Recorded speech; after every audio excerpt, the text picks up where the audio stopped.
you are going to embark upon a journey of your life that is really going to be that just not for sustenance, but something to the society. You will learn apara and paravidya both in the days to come. Especially when we are meeting in the orientation, that is the first year students joining in the university. You all come with your dreams, and you have a goal to realize your dreams. If you don't have a goal, if you don't have a dream, I tell you, you are half dead. If you have a dream, if you have a goal, you're living a live life. Life is a human endeavor. It's a human duty, not just a human duty. So if you want to live a dignified life, you definitely plan for your life. And when you chalk out a plan for your life, every day becomes a source of inspiration for you, because then your eyes are on the goal. People, circumstances, happenings, the work that you do, the way you associate, your attitudes, everything works accordingly, in the sense that it takes you towards your goal. So the topic shared with me today, turning crisis into opportunity, shift in your thinking, because we all know we are passing at present through this pandemic, and still some months, and we still don't know for how much period from today we will be in the same kind of a situation, because until the vaccine is provided to the most common people in the society, it would be difficult for us to live a normal life of the pre-COVID days. So we are all put in a precarious situation, and that precarious situation has bogged down many people from ordinary to extraordinary. But in the midst of that, if you decide, you can turn that crisis into opportunity. For that, the basic thinking is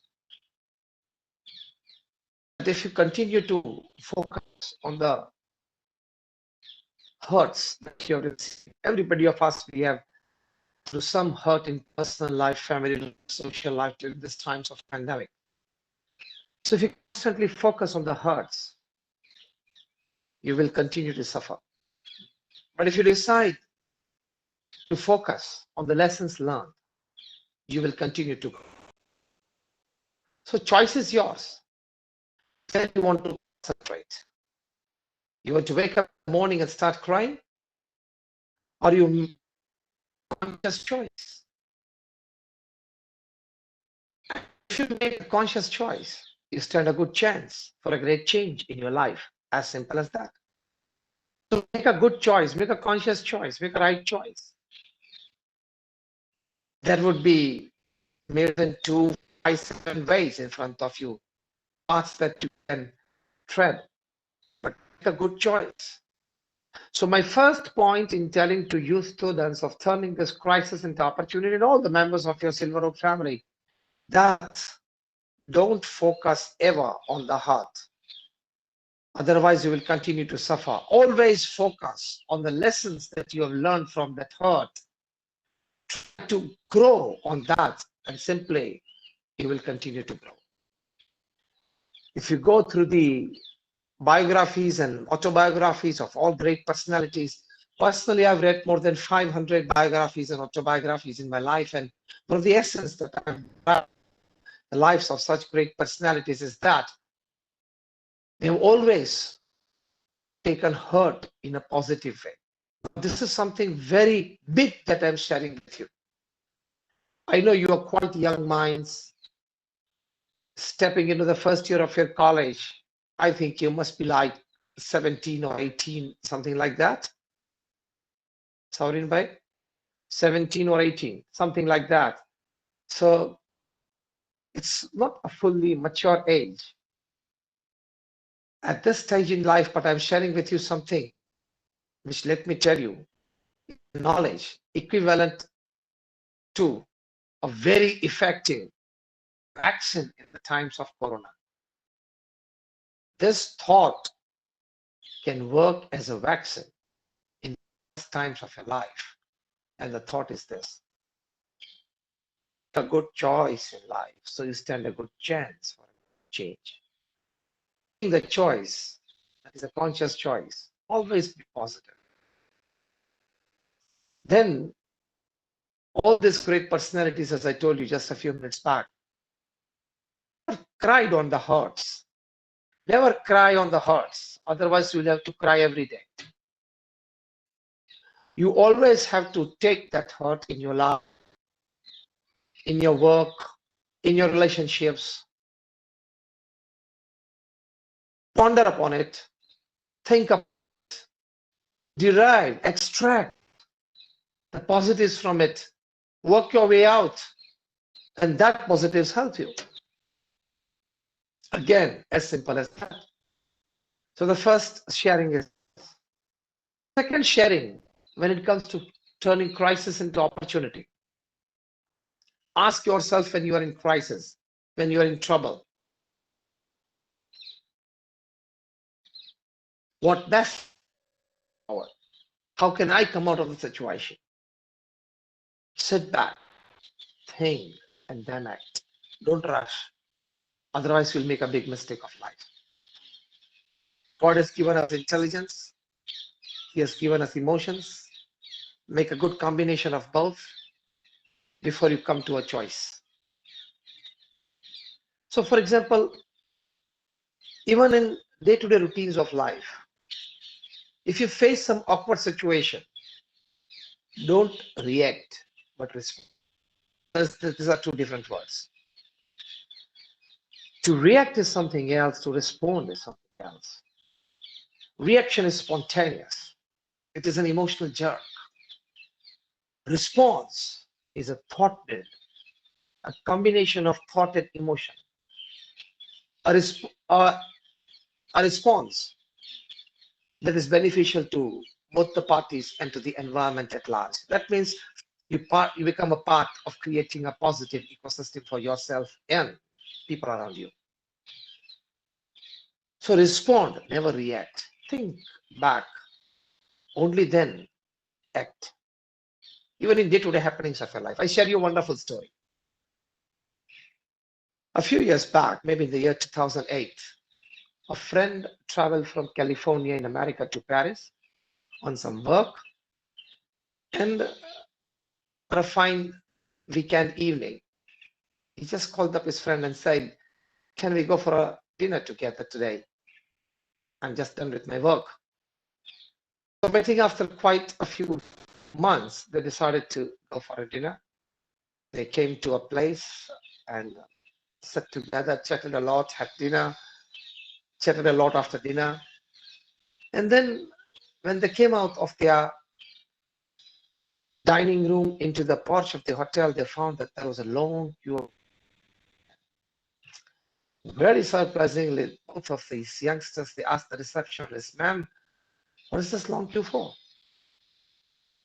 And she said, "Well, sir, it's snow falling heavy in the whole city of Paris.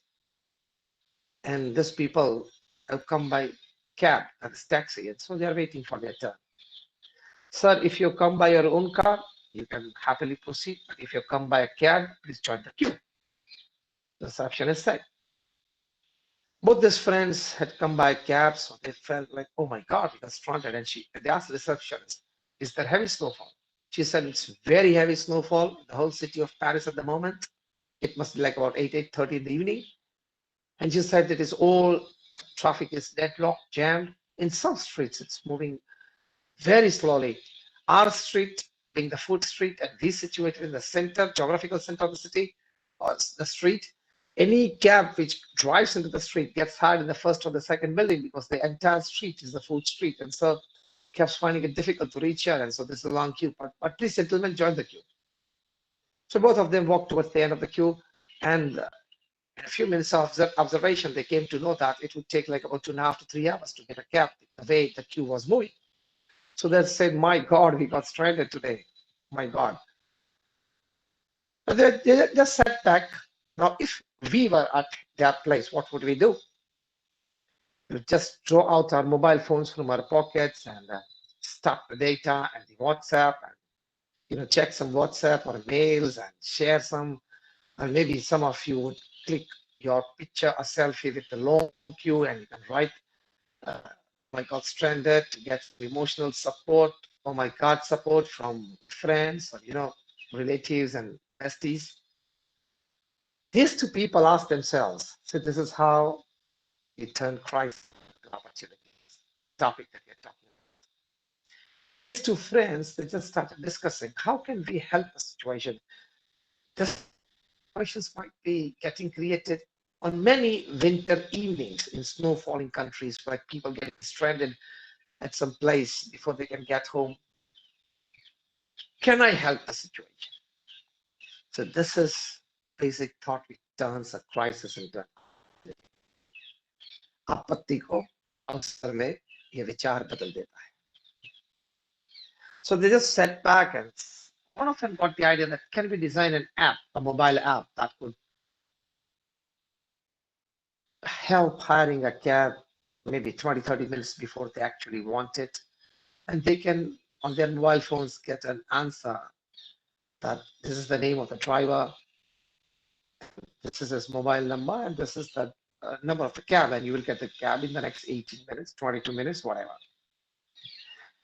They just discussed over the idea and the technicalities of the cab and the pros and cons of it, this, that, and by the time it was like 2.5, 3 hours, and their turn, they boarded the cab, went back to their apartment, and a couple of days later, the friend who had come from US, he flew back to California. Then I designed this app, put it as an experiment in 5, 7, 10 cabs, was successful, and 10, 15, 20 cabs was successful, 1,500 cabs was successful, in 200, 500, 500, 800,000 cabs successful. Hey, that app provides 3 million rides a day, 56 countries of the world. I'm talking of none other than Uber.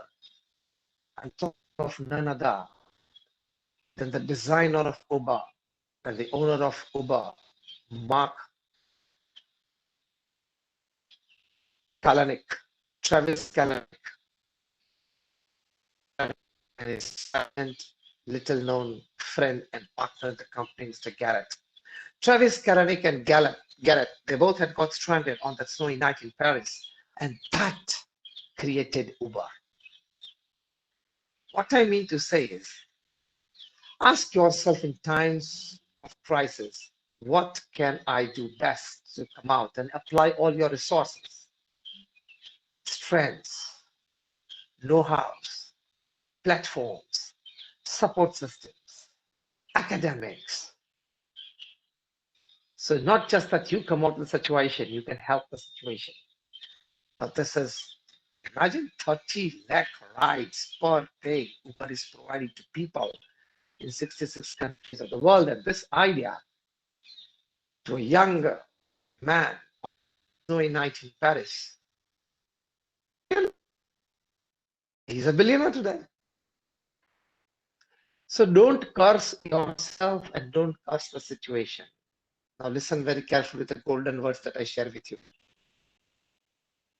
Situation that pops up in your life, whether you feel it positive or negative, it has come to enrich you. Choice is yours. Any happening in your life, any damn happening in your life, God sends you to enrich you. Either physically, either mentally, either emotionally, either financially, socially, in terms of relationships and with people, whatever. Every situation, if you do talk, I don't mind. But I want all of you who are now embarking on a wonderful journey in your life because your school days are over, those days of innocence and those days of constant protection from parents and elders or elder brothers and sisters, all that are over. Now you have started growing independent. This is the thought.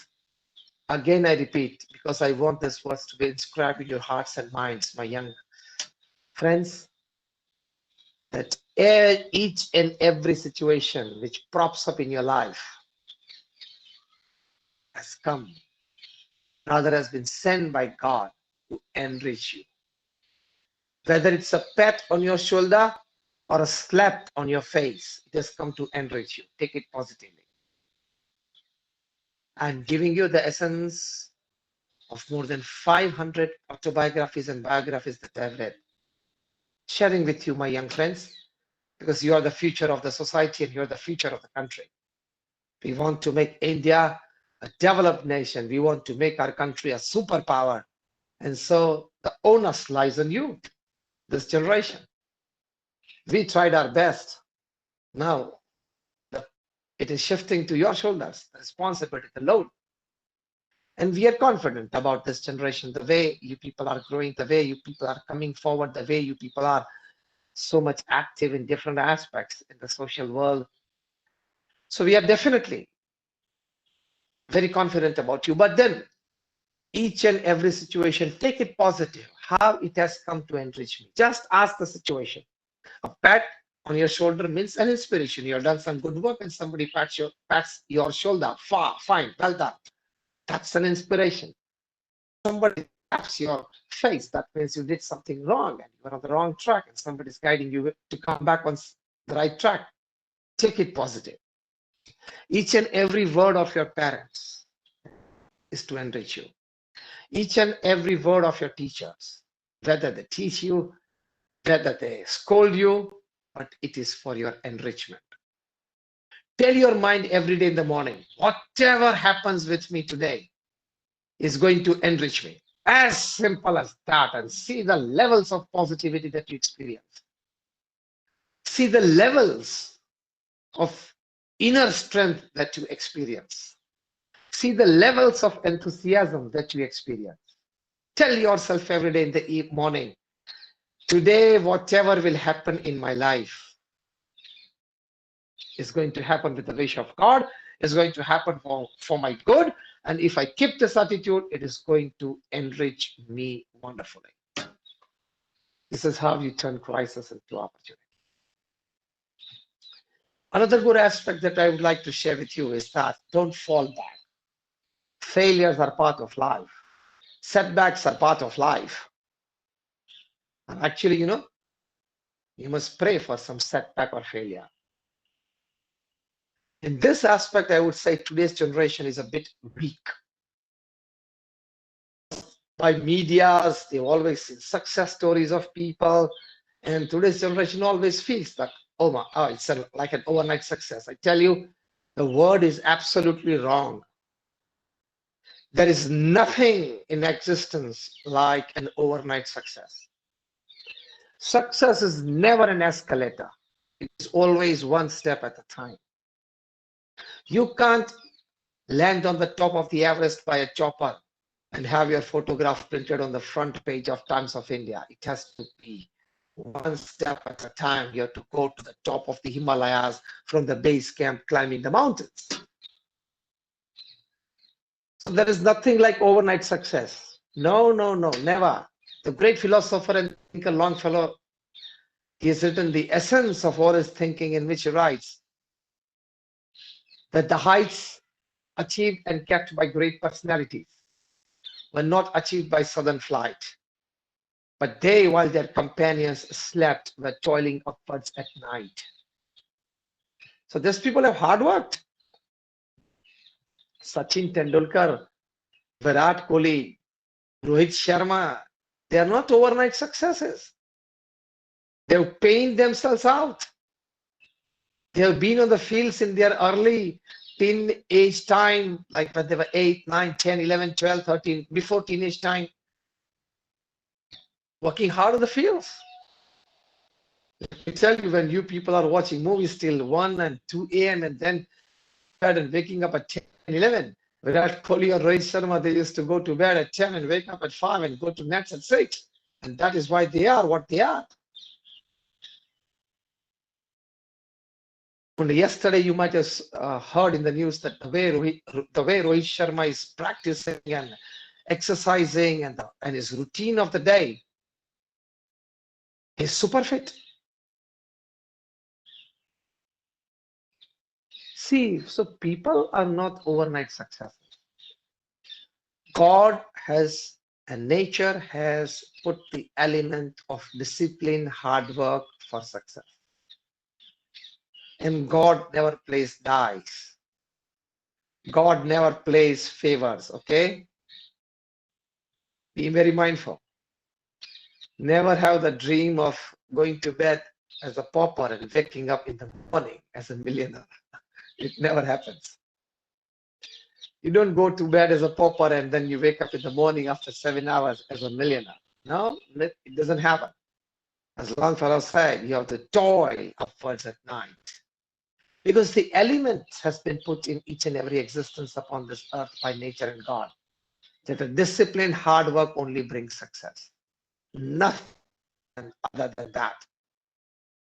There is a wonderful saying in the North African jungles, a very beautiful saying that I like. And I share with the youngsters when I'm talking to them. It goes like, every morning when the sun rises, the slowest deer has to run minimum faster than the slowest lion to see the evening. Otherwise, it will get killed. And the slowest lion has to run minimum faster than the slowest deer. The slowest deer has to run minimum faster than the fastest lion to see the evening. And the slowest lion has to run minimum faster than the slowest deer to see the evening. Otherwise, he will go hungry and die. So the moral of the story is that whether you are the lion or the deer, when the morning falls, you have to run. As simple as that. And jokingly, I say sometimes that the poor man runs for bread and the rich man runs to digest that bread, but then everybody has to run. Everybody has to run. Even we saints, you must be like feeling that, okay, we are saints and living in an organization carrying out these activities. Even we work 8 to 10 hours a day. Because the organization that I come from, the BAPS Swaminarayan Sanstha, you people more, I think most of you would be living in the city of Ahmedabad, isn't it? Yes. So you might have all been to Swaminarayan Akshardham at Gandhinagar. I come from that organization. We are one of the largest NGOs of the world with a permanent status in the United Nations as an NGO. You have visited Swaminarayan Akshardham at Gandhinagar, such 1,400 campuses we have all over the world. We have 1,400 such campuses, such institutes, hospital, hostel, school, college, Sanskar Dhams, Sanskar Kendras, Mandirs, Akshardhams. And we do 162 different kinds of social, cultural, environmental, medical activities all over the world. And these are all directly handled by us, the saints. We are directly involved in the administration, in the management, in the HR of all these institutes. The 1,100 saints that we are today, more than 750 of them are graduates, postgraduates, chartered accountants, doctors, and engineers. More than 150 of them are born American and British citizens. More than 50 saints today here in the organization are graduates and postgraduates from Harvard, from Stanford, from Carnegie Mellon, from Yale, from Oxford, from Keelong, and such institutes. We also work 8 to 10 hours a day, directly taking care of all these activities. So everybody has to work. What I'm doing now is my hobby. Talking to people is my hobby. To care and share for the society selflessly is my hobby. I don't charge anything for my talks. I've been talking since 25 years in national, international seminars and conferences on various topics, from organizations to institutes, to education bodies, to corporates, I don't charge a single penny. It's my selfless service to society. Saurin bhai, am I right? I'm not charging anything from Silver Oak today. So it's my humble caring and sharing for the society by the commands of my Guru Pramukh Swami Maharaj and my Guru Mahant Sai Maharaj. So what I'm talking to you now is I'm pouring my heart out to you youngsters, giving you a wonderful, showing you a wonderful, and pointing you out a wonderful way of life. Today, when we have met, perhaps we may meet again or not, we don't know. But when we have met today, you being responsible youngsters of the society, and you people being in future the responsible citizens of the country, the growth, the development of the country, and the fabric of the society, the smoothness of it, the onus of it lies on your shoulders. So always, this point number 3 is always keep a habit of hard work. If you don't work for 8 hours a day, when I talk to corporates, I tell them this, that if you don't work for 8 hours a day, you don't have the right to eat, drink, and sleep. As simple as that. Even in your vacation time, go for some good reading. When I'm talking to students, I tell them that before you have passed out your student life, that before the time that you have finished your academics, if you have not read 200 good books, if you haven't read 200 good books before you pass out your academics, you are incomplete as a student. You will remain incomplete as a professional, and definitely you will remain incomplete as a human being. Because good reading will inspire good thinking in you. This good thinking will inspire good attitudes and behaviors in you. And that you come out as a wonderful professional and a great human being. This journey, embarking on this, our motto is by excellent academics, we become smart professionals and great human beings. Your life is over. Simple. Again, I repeat this sentence. Again, carve this out. Excellent academics, you become a smart professional and a great human being. That is the ultimate satisfaction of a life. So develop a habit of hard work. If you don't have anything to do, don't just leisure out. Don't just sit out in front of the TV. Don't just open up your data because this is today's maybe the 29th of October and just 2 days left. And oh my God, I've got 2 GB of data left. Let me use it up. That's foolishness.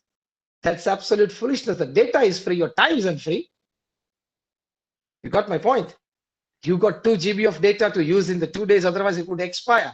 That doesn't mean that you use up. Your time is more precious. 1,000 times, million times more precious than the free data. Remember, everything that comes free in life consumes the most valuable part of your life, that is called time. So keep a habit of hard work. Today, this is my 4th webinar that I'm talking. But you would see me as energetic as as anybody could be at the start of the day, at 10 a.m. in the morning on a working day. Why? To develop a habit of hard work. So never fall back. Our Guru Pramukh Swami Maharaj, he had a habit of hard work. You know the amount of hard work that Pramukh Swami Maharaj has done in his life? And that is why this organization has grown to this level. I'll just give you 3-4 statistics and you would be baffled by it. Pramukh Swami Maharaj, he became the head of this organization at the age of 51 in 1971.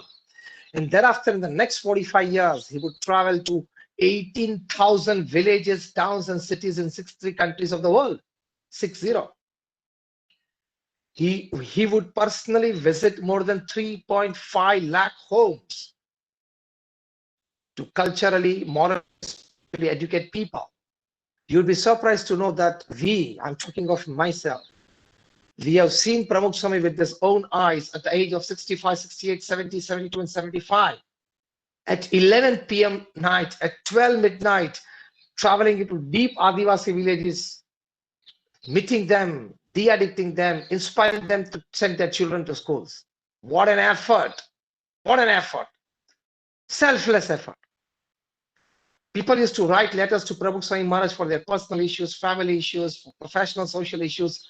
Such more than 7.5 lakh letters Pramukh Swami Maharaj personally read and answered at an unbelievable average of reading and answering more than 70 letters a day without a Sunday for 45 years. More than about 2.5 hours of administrative meetings of the organization. Pramukh Swami Maharaj personally de-addicted more than 4 million people. That is 40 lakh people. He initiated 1100 saints like us. Imagine the output of his hard work. Let me tell you, my dear young friends, you are no lesser than this. Never accept yourself as a lesser one, as a less privileged one. God is always kind. If he has closed one window for you, he has already opened one before he has closed the one. If you have some financial issues in your family, you have the brains with you. Explore your brains. As simple as that. Everybody is not born with a silver spoon, though he may get admission in Silver Oak.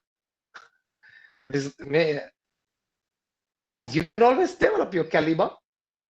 You can always grow in size. Some of the greatest achievements have come from the most humble beginnings. See the history of the world. So never underrate yourself. You are capable of doing it. Always think big.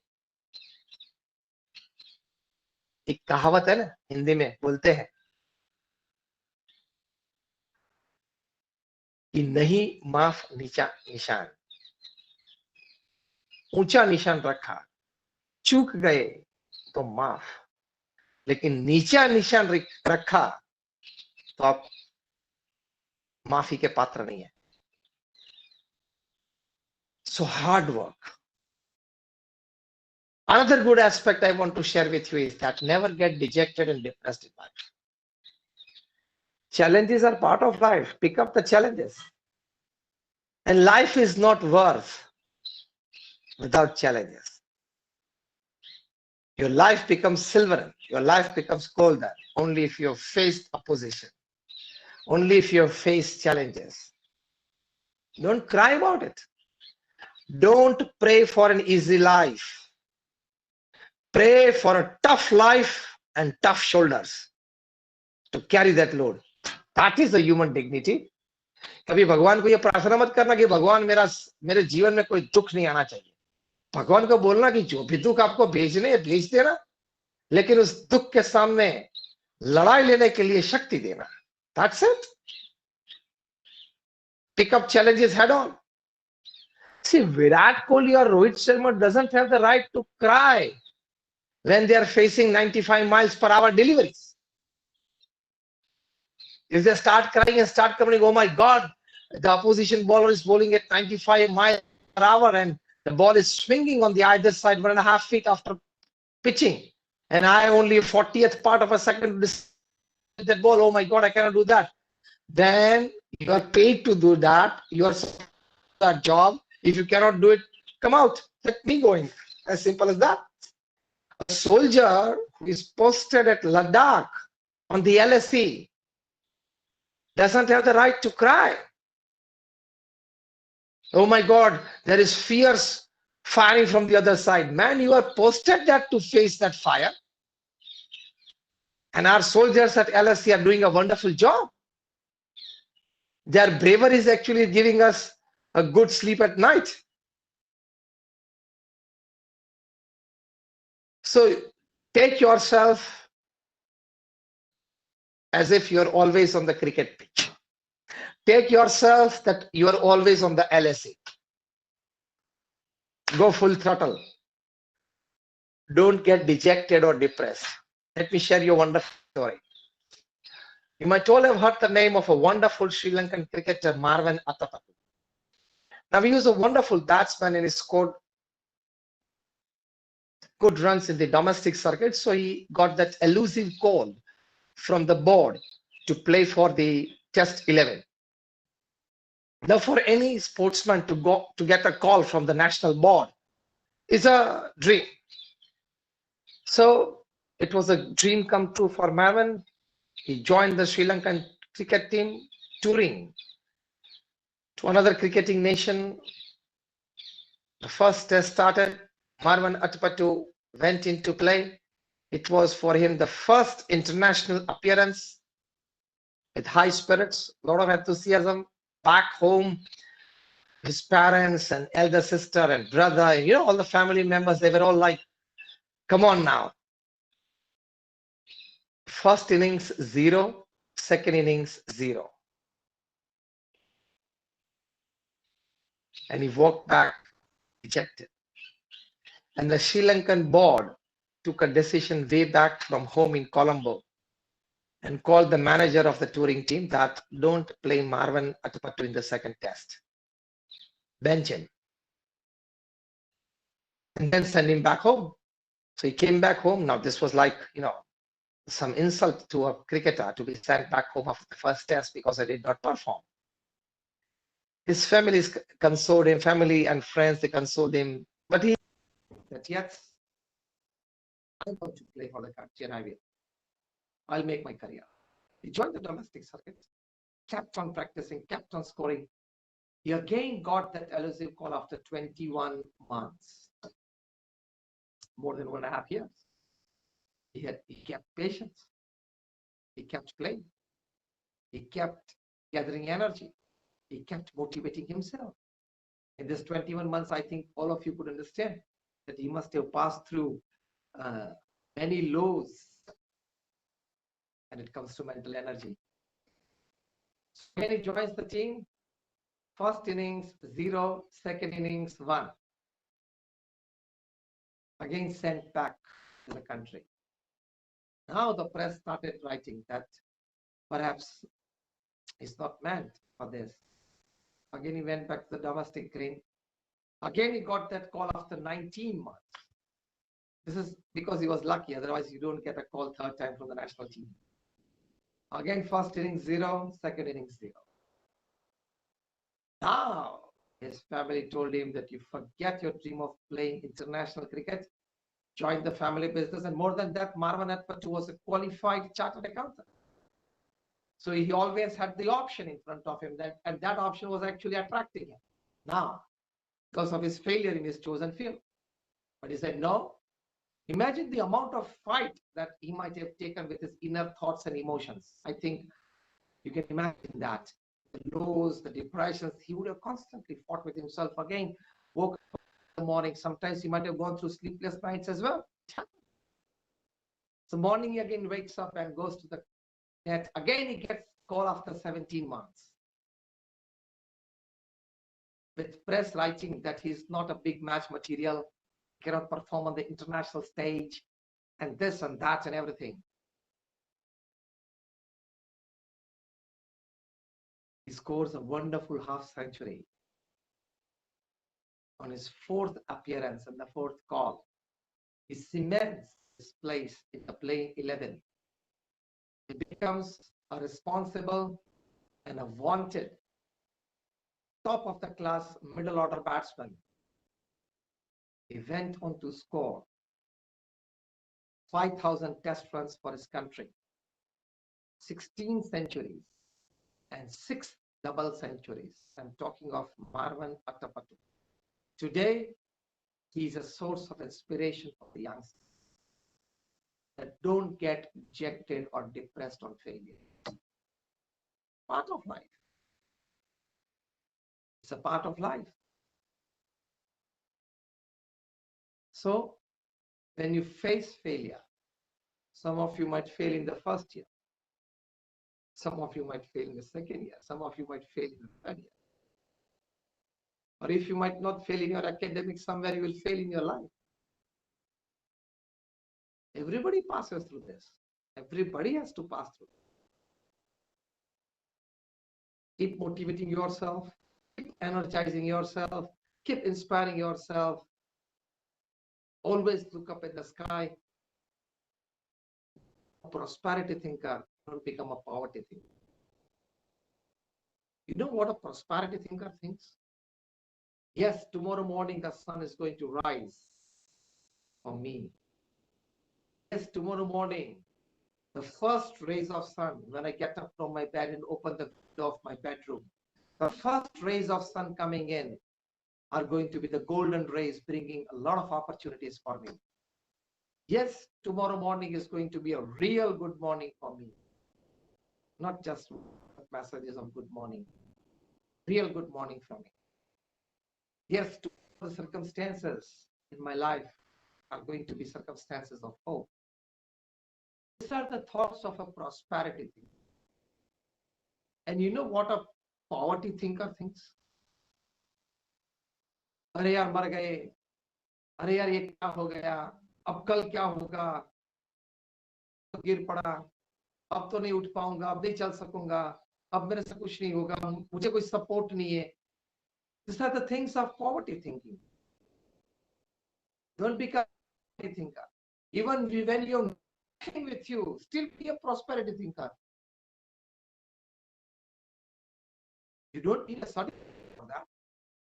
You don't need a legal document for that to become a prosperity thinker. You always imagine yourself are in a superstar even when you are a pauper and you don't have a job and you don't have 10 rupees in your pocket. Live with that optimism. Only then the best thoughts will come to your mind. You know, nature and God has decided a system, has put a system in our body, in our mind, in our soul, that when you constantly keep yourself in positive moods, the best of latent talents, the best of latent energies which God has put in everybody, it comes out.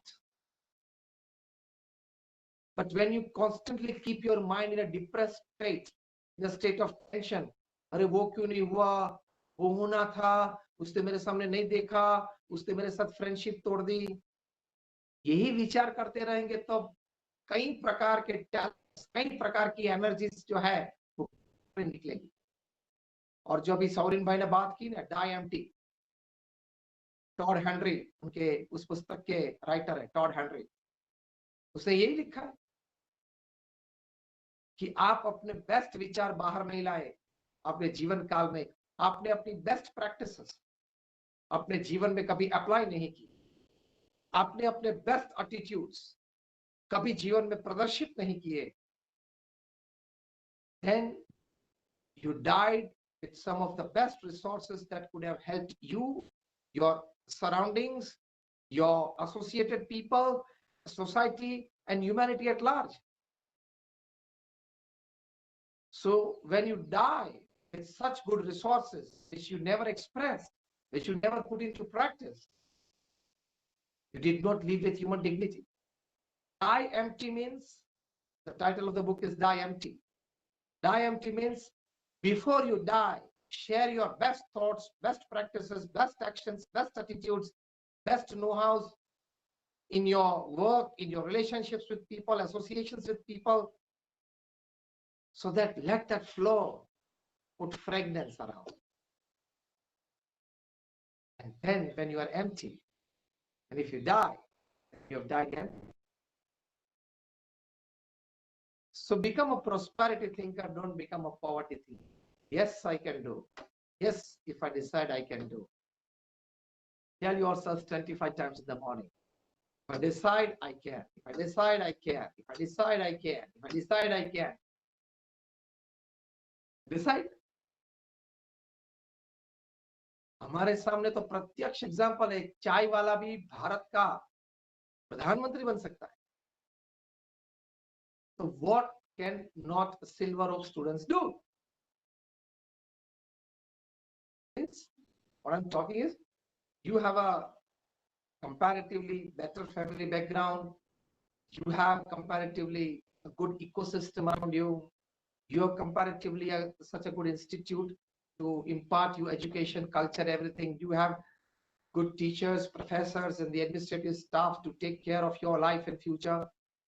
Now, whatever would lack from your side. in terms of all the things that I described to you. And lastly, I would say, always keep your faith in God, that He is the all-doer. Whatever happens in my life happens with His wish, according to my karmas and my destiny. But it happens for my good. And if I keep that attitude, it will happen for my progress. As simple as that. Then you will be able to stay calm, cool, steady, happy, the worst times of your life.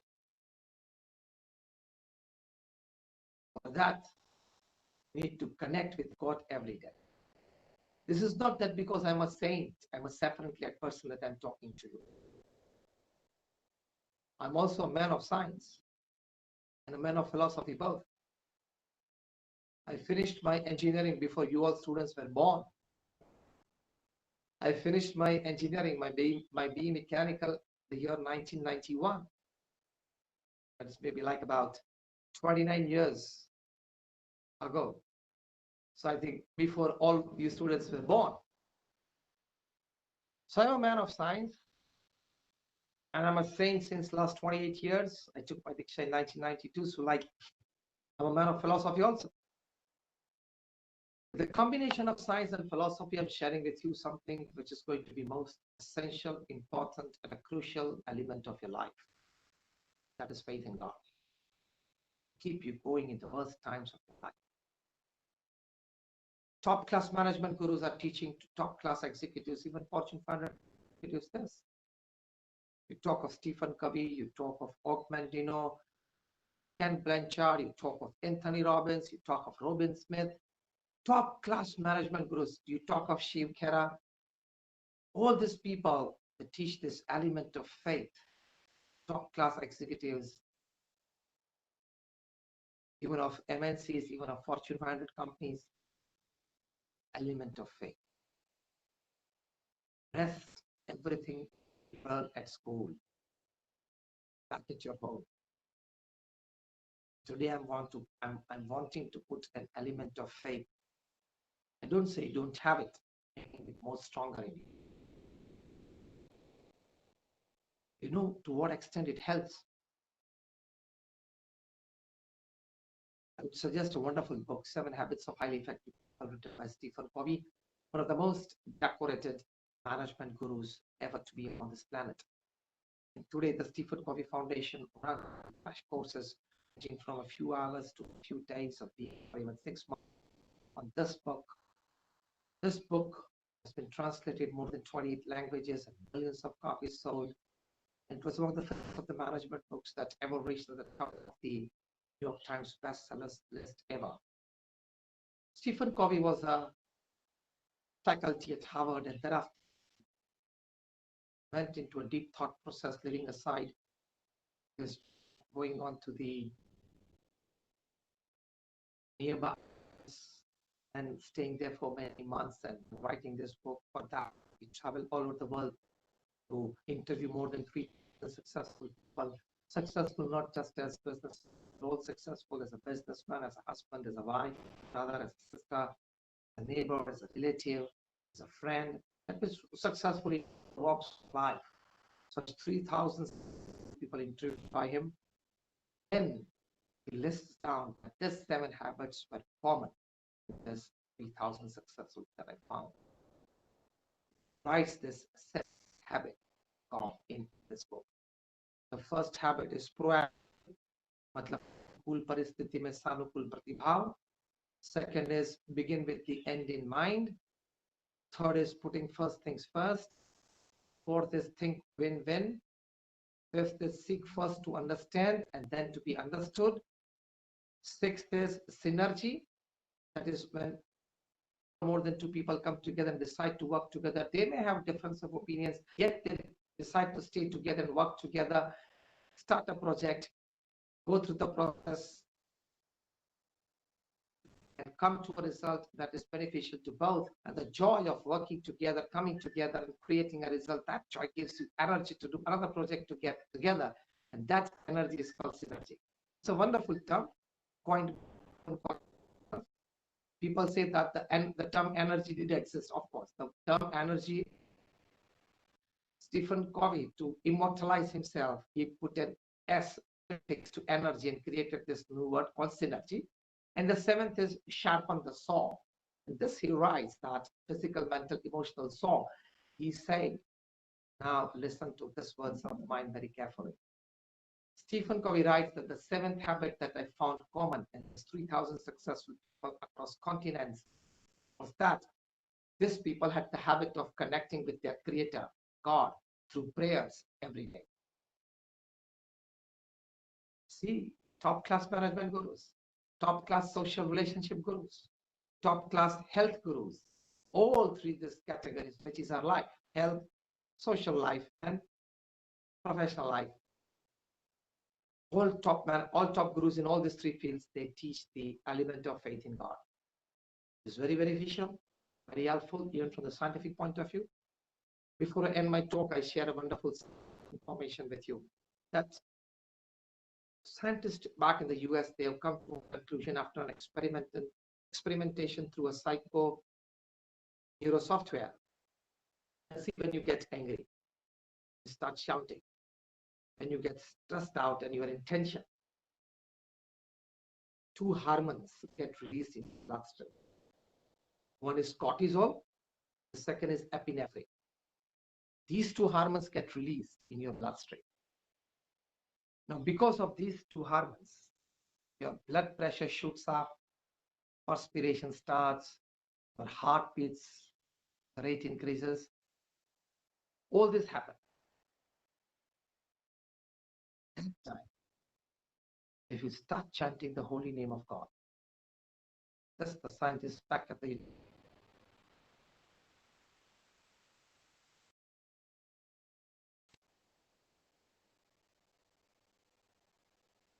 There is no audio.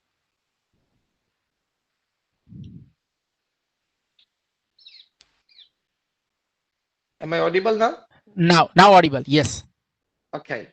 Okay. So what was the last thing that you heard from me? Chanting the holy name of God. Okay. So they say that when you are in a state of depression, stress, tension, anger, feeling low, at that time, two hormones get released in your bloodstream. The first is called cortisol and second is called epinephrine.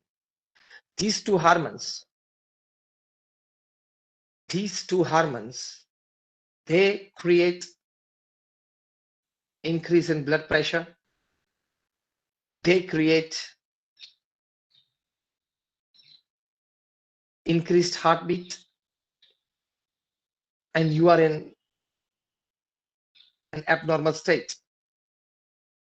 They say that at that time, if you start chanting the holy name of God, Bhagwan Ram, Bhagwan Krishna, Bhagwan Swaminarayan, whatever, at high speed, like Swaminarayan, Swaminarayan, Swaminarayan, so on high speed, a hormone called endorphin gets released in your bloodstream.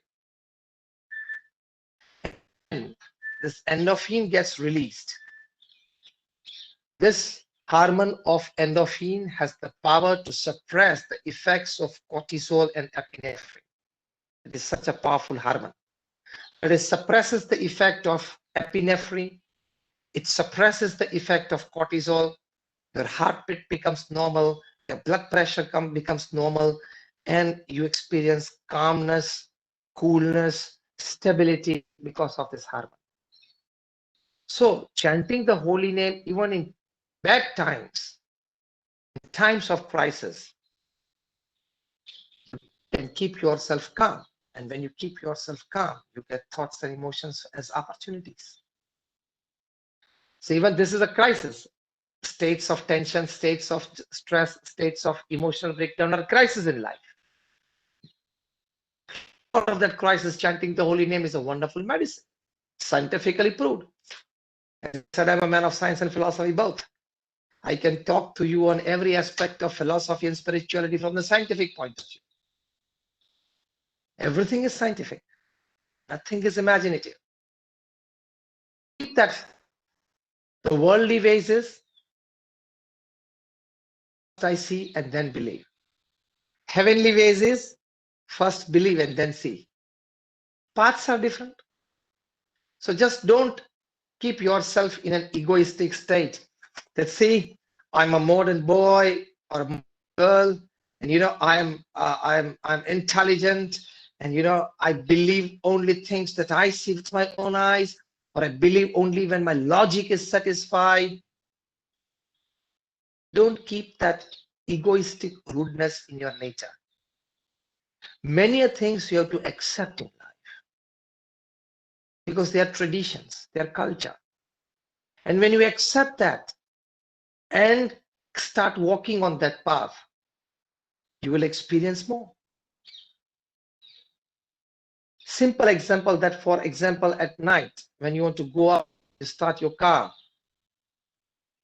the light falls for just a few feet. Am I audible? Am I audible? The light falls for only just a few feet, 10 to 12 feet, isn't it? What does your rational mind tell you? Tell yourself, I am rational, I am logic. Only when I see the whole path in light from my home to my place of destination, only then why I start my car. अरे भाई साहब, ऐसा नहीं है. 10-15 feet तक आपको light दिखती है हेडलाइट्स की कार की. कार चलाना शुरू करे, कार आगे जाएगी, लाइट भी आगे जाएगी. सिंपल. कार आगे जाएगी तो लाइट भी आगे जाएगी. आपका रैशनल माइंड, आपका लॉजिकल माइंड आपको क्या कहेगा? नहीं, 15 फीट तक की लाइट है, मुझे तो 2 किलोमीटर जाना है, वहां तो आगे अंधेरा है, मैं नहीं जाऊंगा. अरे भाई साहब, चलाना चालू कर दो, 15 फीट के बाद आगे आगे लाइट भी चलेगी गाड़ी के साथ. जीवन ऐसा है, you don't see the whole path right from your place of origin. Nobody sees destination from the place of origin.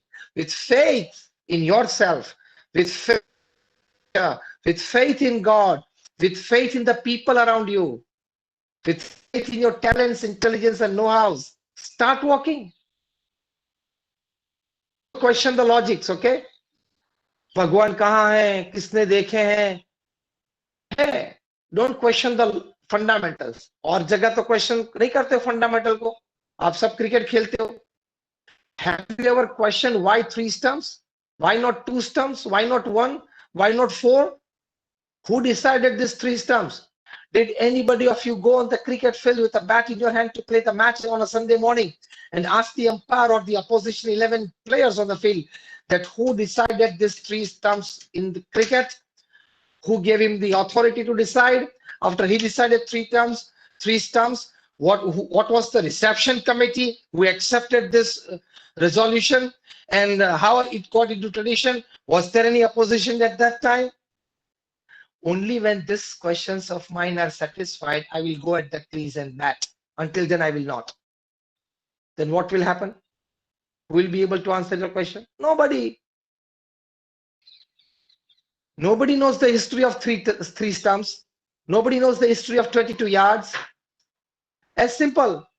So when you start questioning the basics, when you start questioning the basics, when you start questioning the fundamentals, you will stand nowhere. If you started questioning your teacher, who designed A like this? Why not A like this? Who designed B like this? Why not like this? चलो उस वक्त बुद्धि नहीं थी, आज तो है ना बुद्धि आप में. क्वेश्चन करो आपके टीचर और प्रोफेसर को. सिल्वर ओक पे जाएंगे आप अभी, क्वेश्चन करना अपने प्रोफेसर को कि ये ए बी सी डी इस प्रकार की डिजाइन किसने की, उसका हिस्ट्री मुझे बताएं, उसकी ऑथराइजेशन कमिटी कौन सी थी, उसका नाम बताएं, जो थे ऑथराइजेशन कमिटी में वो व्यक्ति जो थे उनकी क्वालिफिकेशन क्या थी वो मुझे बताएं. ये सब भी लॉजिक्स मेरे सेटिस्फाई होंगे तो ही मैं आगे पढ़ूंगा. तो भूखा मर जाएगा. अहमदाबाद के रेलवे स्टेशन पे, कालपुर रेलवे स्टेशन पे प्लेटफॉर्म नंबर 1 पे बाउल लेके बैठ जाना पड़ेगा. See, don't question the fundamentals. Don't question the basic. Why 3 stumps and why A like this? Accept it. Accept it. All this has been done by good people, wisdom-filled people, for the betterment of humanity, for the betterment of society. Accept that. And then walk on that path and you will realize many things in life. So lastly, I want to say, to turn crisis into opportunity, keep the element of faith live and energetic in you. So thank you very much for patiently listening to me. These are some of the thoughts that I wanted to share with you. As you all youngsters embarking on a wonderful journey in your life, I extend my innermost best wishes to all you students for a great career ahead, and may you use your academics to become a smart professional and a great. It should be a combination of this two, not just a smart professional making money, but a great human being who is in some way selflessly useful to the society. Be a combination of that. Then you lead your life. My many prayers for all of you. May my Guru Pramukh Swami Maharaj and my Guru Mahant Swami Maharaj bless you all. Thank you very much. Thank you very much. Indeed, I'm very Thank excited. you very much. Thank you very much. With your permission, with a small example, I wanted to quote to this young crowd and my young faculty members also who are with this, webinar. I always quote them with a very good example of the Chinese bamboo tree. So many of my faculty members must have heard about this fact of life. The Chinese bamboo tree, which I'm talking about, the today's youth is something like this Chinese bamboo tree. But then, if I can explain you that if somebody plants a Chinese bamboo tree at home, and then if you seed it, feed it, water it, fertilize it, you will see that, after a year, nothing will come out, even not the sprouts. After 2 years, nothing will come out. After 3 years, nothing will come out. But suddenly what will happen is, in the 4th years, it will achieve a growth of 50 feet to 100 feet just in 6 months time. So I always quote this example to my young friends that when you compare yourself, many a times today's youth, they do not have patience. They want things to happen on immediate basis. I have been observing this every day in my day-to-day life, even at this campus, that the moment they arrive into my office, they wanted some document to be signed on immediate basis. And believe me, my only conveyance to them is everything takes time.